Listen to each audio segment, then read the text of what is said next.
नमस्कार प्रेक्षकांनो, लग्नानंतर होईलच प्रेमच्या आजच्या भागात आपण पाहत आहोत. नंदिनी जीवाचे डोळे पुसून त्याला सांगते, मी तुम्हाला एक रिक्वेस्ट करते. ही गोष्ट घरात कोणालाच कळायला नको. त्याच वेळेला तिथे मानिनी काकू येतात. कुठली गोष्ट?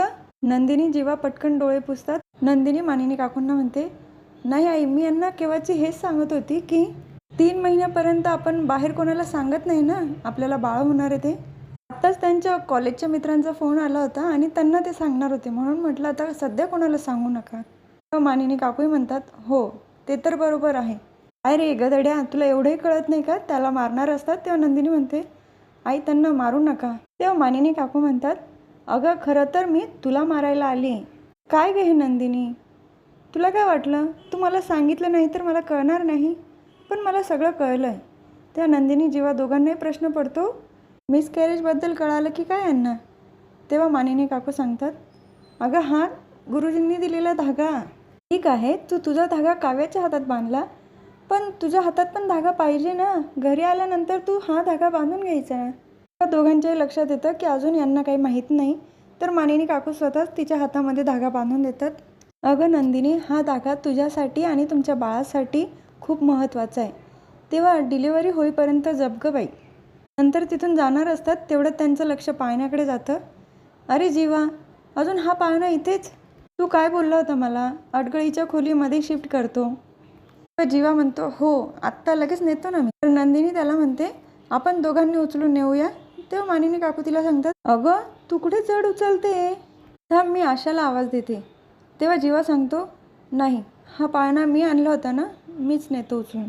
तो पाळणा उचलून नेत असतो त्यावेळेला त्याला आठवतं की नंदिनी त्याला बोलली होती, जेव्हा हा पाळणा अडगळीच्या खोलीत न्याल तेव्हा डोळ्यातनं आसू नाही आले पाहिजे तुमच्या.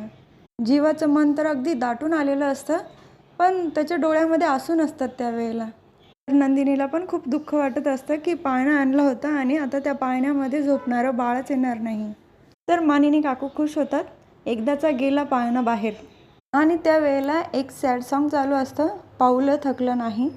तर दुसरीकडे पार्थला खूप काव्याची आठवण येत असते. तिच्या बोकुडीबरोबर पार्थ गप्पा मारत असतो. बोकुडी, तुला पण बोर होतंय ना काव्या नाही येते तर? मी पण खूप मिस करतोय.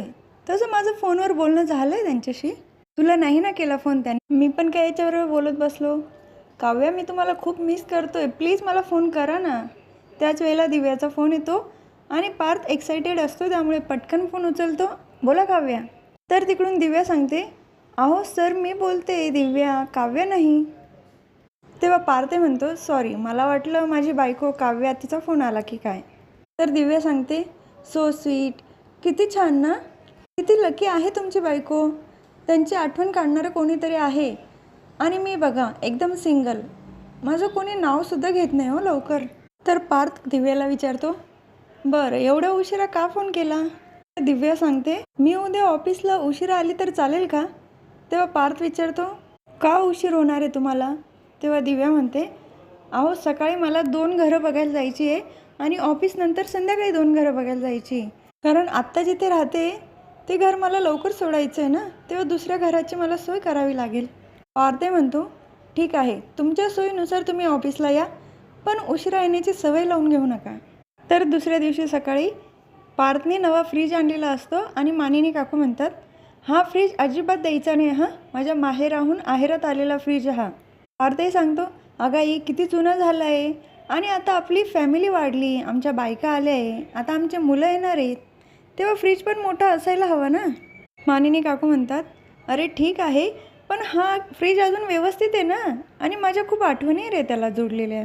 पार्थही सांगतो, मान्य आहे मला, पण आता वेळेनुसार काही गोष्टी बदलाव्या लागतील ना. तेवढ्यात बेल वाजते आणि नवा फ्रीज आलेला असतो. तर पार्थ पूजेचं ताटच तयार करून ठेवतो. मिथून काका, तुला माहिती आहे का माझी आई काय म्हणते? घरात कुठलीही नवी वस्तू आली ना तर घरातल्या गृहिणीने त्याची पूजा केली पाहिजे, हो की नाही आई? तेव्हा मानिनी काकूंच्या हातात देतो आणि मानिनी काकू छान त्याच्यावर स्वस्तिक काढतात, फूल वगैरे टाकून पूजा करतात फ्रीजची. बघ आई, उघडून दाखवतो, यातली हवा किती थंडगार आहे. आणि मिथून काका जुना फ्रीज उघडतात. बघा वहिनी, याच्यामध्ये काही कुलिंग नाहीच आहे, हवासुद्धा येत नाही थंडगार. मानिनी काकू म्हणतात, बरं बरं आता बंद करा, उगाच विजेचं बिल नका वाढू. मानिनी काकूंना पण फ्रीज आवडलेला असतो. त्याच वेळेला पार्थला फोन येतो आणि तिथून तो निघून जातो. तर ऑफिसमध्ये आल्यानंतर काव्याला फोन करण्याचा प्रयत्न करतो, पण फोन काही लागत नाही. नंतर व्हॉईस मेसेज पाठवतो. या शिंगेश्वर महाराजांच्या राज्यात तुमची फार आठवण येते. आठवणींचा उन्हाळा सहन होत नाही, तेव्हा लवकरात लवकर येण्याचे करावे. आणि आमचे भावी राजकुमार, त्यांची पण काळजी घ्या आणि स्वतःची पण काळजी घ्या. तुमचे आणि फक्त तुमचे शिंगेश्वर महाराज. पुढे तिथे दिव्या येते आणि तिच्या हातामध्ये काही पार्सल असतात. टेबलवर ठेवते तेव्हा पार्थ विचारतो, हे काय? तेव्हा दिव्या सांगते, अहो सर थांबा ना, मला आधी एसीची थंडगार हवा तरी घेऊ द्या. किती उकडतं आहे, खूप गरम झालं मला सांगू का, मला आता सध्या आहे ना अन्न, वस्त्र, एसी, वायफाय आणि मग निवारा याची खूप गरज आहे हो. पण सर्वात आधी माझी खाण्याची सोय झाली.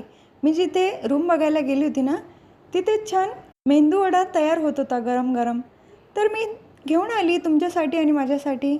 तेव्हा पार्थ म्हणतो, तुमचं मराठीच जरा कच्चंच वाटतं मला. मेंदू वडा म्हणत नाही तर मेदू वडा म्हणतात. आणि हे एवढं सगळं कशासाठी आणलं आहे? तेव्हा दिव्या सांगते, अहो सर मी माझ्यासाठी आणि तुमच्यासाठी आणलं आहे.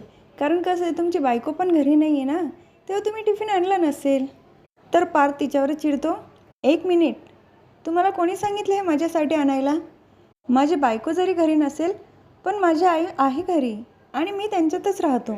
माझ्या आईने माझ्यासाठी सात्विक भोजन बनवून पाठवलेलं आहे आणि मी तेच खाणार. तर पार्थ ओरडत असतो तेव्हा दिव्याचे डोळे पाणवतात. पार्थच्या पण लक्षात येतं तेव्हा तो तिला सॉरी बोलतो. तुमच्या फिलिंग कळत आहे मला, पण हे असं काही करत जाऊ नका इथून पुढे. ठीक आहे, तुम्ही आता आणलं आहे ना, तर मी त्यातलं थोडंफार खाईल. तेव्हा दिव्या म्हणते, सर तुम्ही खाल ना, तर मी पण तुमच्या टिफिनमधली भाजीपोळी खाईल, ठीक आहे? तर पार्थ विचारतो, आता खाण्याबद्दल चर्चा पुरेशी झाली असेल तर कामाबद्दल बोलूया. आणि हे तुमचे पार्सल आधी घेऊन जा तिथून. तर दिव्या ते पार्सल घेऊन जाते तिथून.